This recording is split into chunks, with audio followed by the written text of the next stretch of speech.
différence entre ocytocine naturelle et ocytocine synthétique ne sont pas du domaine de la chimie.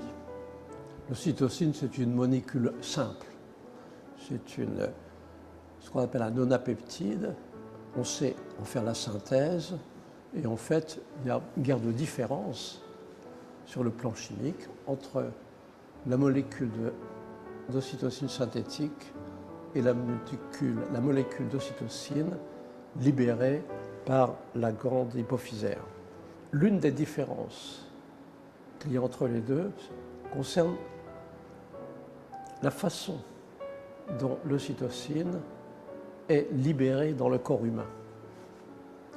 Lorsque l'ocytocine naturelle est libérée dans le corps humain, en fait, il y a plusieurs voies de libération. Et il y a de l'ocytocine qui reste directement dans le cerveau. Et dans ce cas, qui atteint les récepteurs du cerveau à cette hormone.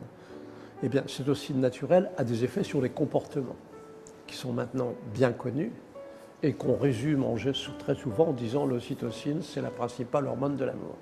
Et l'ocytocine naturelle, non seulement il y en a une partie qui reste dans le cerveau, qui a des effets sur les comportements, puis là l'autre partie qui va dans le courant sanguin et qui atteint donc des organes périphériques, et en particulier l'utérus, ce qui permet les contractions de l'utérus pendant l'accouchement pour la délivrance du bébé et la délivrance du placenta.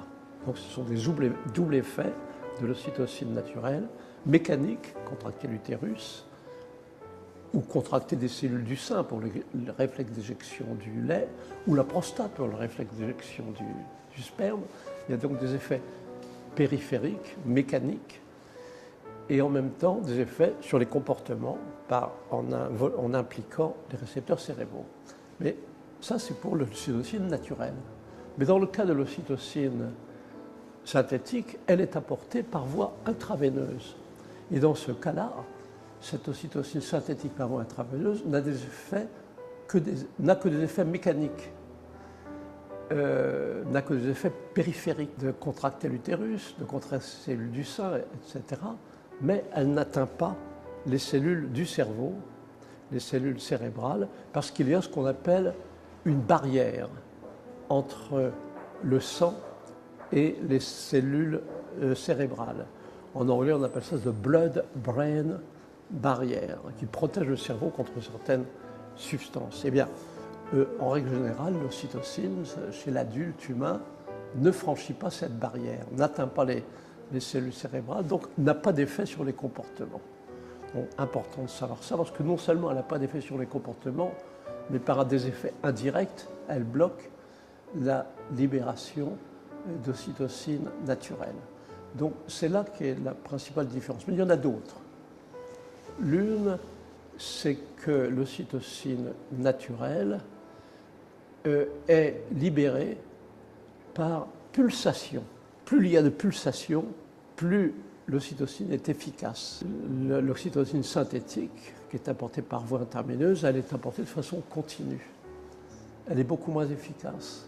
Il faut des quantités d'ocytocine bien plus grandes pour pouvoir activer les récepteurs. Donc c'est ça une autre différence, c'est qu'il faut beaucoup plus d'hormones par voie intraveineuse. Il y a d'autres différences qui, de façon assez étrange, jusqu'ici ne sont pas très étudiées. Mais ça soulève des questions très importantes lorsqu'on sait que finalement, la perfusion d'ocytocine synthétique, c'est l'intervention médicale la plus fréquente partout dans le monde pendant l'accouchement.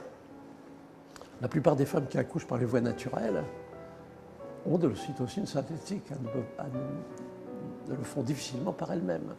Beaucoup de celles qui accouchent par césarienne ont eu de l'ocytocine synthétique avant qu'on décide de faire la césarienne.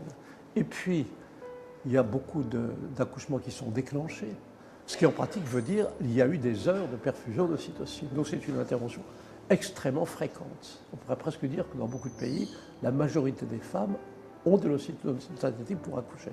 Alors il y a une question qui, paradoxalement, qui est très peu étudiée, c'est la question du transfert de l'ocytocine à travers le placenta. Dans quelle mesure l'ocytocine apportée par voie intraveineuse traverse le placenta.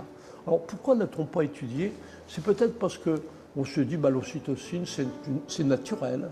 L'ocytocine synthétique, sur le plan chimique, c'est la même chose que l'ocytocine naturelle. Donc c'est pas comme un médicament dont on a étudié les effets secondaires. C'est peut-être une raison.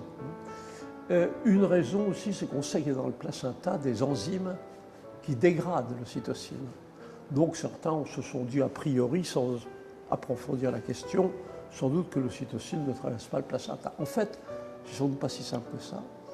Et il y a eu quand même quelques études sérieuses sur ce sujet, en particulier une étude américaine qui date déjà de 1996, mais à laquelle on n'a pas fait très attention, qui a combiné plusieurs méthodes. Ben, on peut résumer le résultat de cette combinaison de méthodes. La conclusion, c'est qu'en fait, l'ocytocine synthétique traverse le placenta, et même dans les deux directions, mais plus efficacement depuis le sang maternel jusqu'au sang fœtal. Alors quand on sait de plus que dans le corps du fœtus, il y a des espèces de court-circuits qui disparaissent après, ce qui fait que le sang qui transporte l'ocytocine venant de la veine ombilicale ne va pas dans le foie. 80% ne va pas dans le foie, donc cette ocytocine-là va directement à la veine cave inférieure par ce qu'on appelle le ductus venosus, d'autres courts-circuits, le foramen ovale à l'intérieur du cœur, ce qu'on appelle le ductus arteriosus après, etc. Ce qui fait que le sang qui apporte au bébé de l'ocytocine synthétique, en fait, ce qui est important de comprendre, c'est qu'il va presque directement au cerveau. Alors, bien sûr, on pense a priori qu'il y a une barrière entre le courant sanguin et les cellules du cerveau. Il y a une blood-brain barrière. C'est vrai pour l'adulte, mais il semble que cette barrière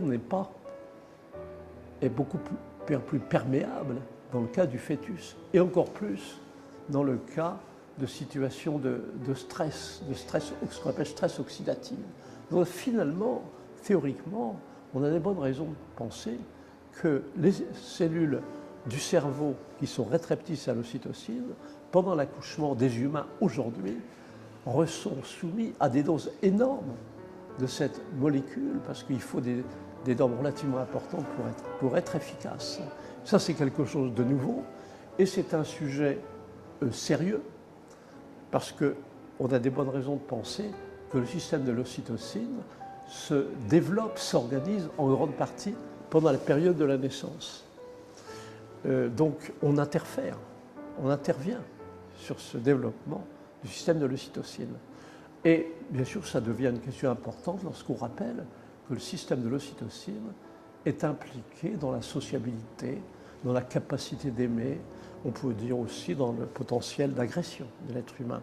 Alors le fait qu'il y ait cette exposition massive, vraisemblable à l'ocytocine synthétique pendant la plupart des naissances, ça pose des questions. On interfère de façon massive, routinière, sur le développement du système d'ocytocine, ce système responsable de sociabilité, amour, etc., etc. Ça pose des questions à l'échelle culturelle.